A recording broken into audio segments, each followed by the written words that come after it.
Title: For my 38th birthday, my wife's mother gifted me divorce papers. They thought they broke me that night. At the restaurant, surrounded by family and strangers, my wife's mother slid a thick envelope across the table.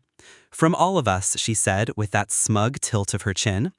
My wife already had her phone angled, recording my reaction like a cruel game. When I pulled the papers out, laughter bubbled from their side of the table. My wife's sister even clapped. I smiled, signed, and slid them back. "Thank you," I said, standing up, calm, collected. Not one of them knew what I had already done. I loved her once. God, I did. We met young, me building my career, her promising me loyalty. She was sharp, radiant, and she made me believe in forever. We built a home together. I worked late nights, weekends, so she could have the life she wanted. The vacations, the cars, the house with the garden she said she couldn't live without. I thought I was investing in us. Turns out I was just funding her stage play. The marriage was real to me. For her, it was an audience she wanted to impress. And the audience was her family. Always her family. The first crack came quiet. A late-night phone call she dismissed too quickly.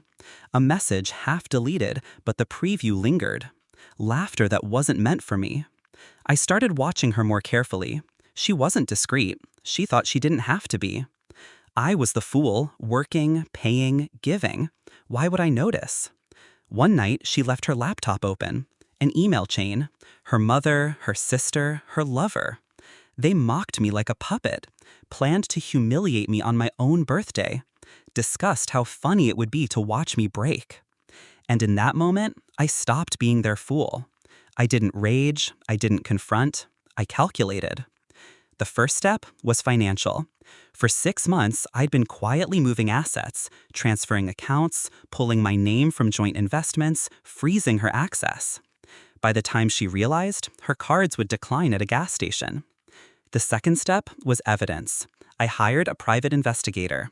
Photos, videos, text logs. Her affair wasn't just adultery, it was a pattern. The lover had a record. Drugs, fraud, enough to make custody and court lean heavily in my favor. The third step was patience. I let her believe she was in control.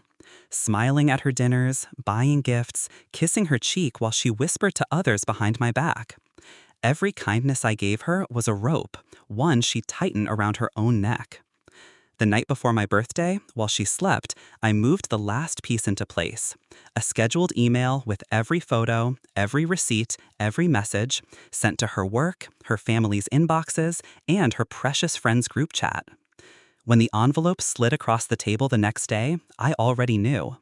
She expected devastation. She wanted the camera to catch me crumbling. But I didn't. I signed those papers with steady hands. "Thank you," I said, because she had no idea she had just freed me on my terms, not hers. As I walked out, the scheduled emails went out. I can only imagine the faces around that table when phones started buzzing, lighting up with her secrets in high-definition clarity. 2 days later, she showed up at the house, or what used to be ours. She screamed at the locked door, demanding answers, calling me a monster. She didn't know the locks had been changed that morning. She didn't know the deed was already transferred. She didn't know her lover had been arrested the night before, caught in a setup my investigator arranged, with her text messages tying her to his schemes. She didn't know her job was gone, reputation ruined. HR had the emails too. She didn't know custody of our daughter was already in my petition, bolstered by her affair, her neglect, her recklessness. She thought she held the blade. She didn't realize I'd already carved out every escape. They wanted a performance. They wanted to see me broken, humiliated, begging. What they got was silence. And silence, I've learned, is louder than any outburst. I didn't need to shout. I didn't need to explain.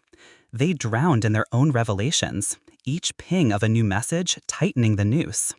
Her mother, who thought she was delivering the final blow, now carries the shame of birthing a daughter exposed to the world as a liar and a cheat. Her sister, who laughed, has gone quiet, deleting her comments online, pretending she didn't know. And my wife, The woman who wanted me destroyed lives in the ruins she built herself. As for me, on my 38th birthday, I signed the papers, walked out, and never looked back.